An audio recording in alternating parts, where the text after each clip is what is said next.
Thank you, Afton. Our next speaker is Gabrielle Clark, who's an 11th grader at Ottawa Hills.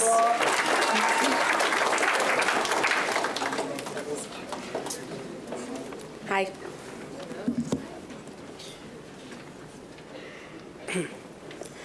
Throughout the wonders of childhood, we experienced many things that contributed to how our imaginations and creativity flow today. We can all say that we had the seemingly mundane experience of going to the park, flying kites, laying in the grass, and climbing trees. However, I believe people underestimate the true benefits of public parks and green spaces. What do you hear most when you go to public parks that your city provides? Maybe it's the boisterousness of the children playing, the squealing of the swing lifting children to thrilling heights, or the sounds of brats and ballparks sizzling on a nearby grill. Each of these sounds within themselves are parts of a public park and nature within itself that are beneficial. Public parks provide children with the opportunity to be creative and loud.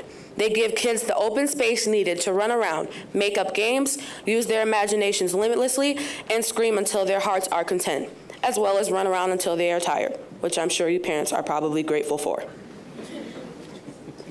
As for teenagers and adults, yes, I put us all in the same category, we can finally get away from the hectic and stressful environment of school and work, even if it is only for an hour or two. Public parks and green spaces can be soothing and almost therapeutic when it comes to the woes of an adult or a teenager. This applies to me in so many ways because I use public parks and green spaces all the time.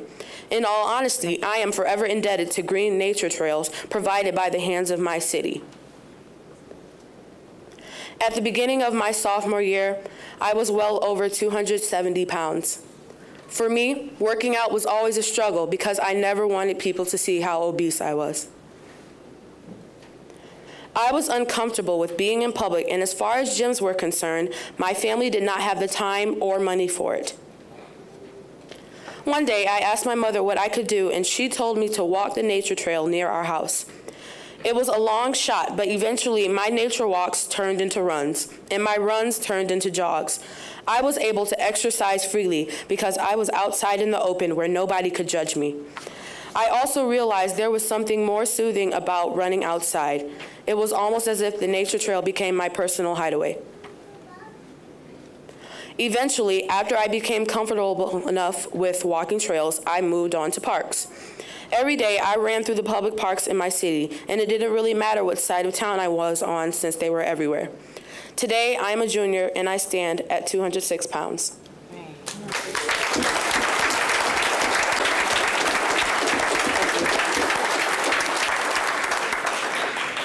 I owe a lot to my city's public parks and green spaces. They were beneficial to me turning my health around and me tuning in with my surroundings and nature itself.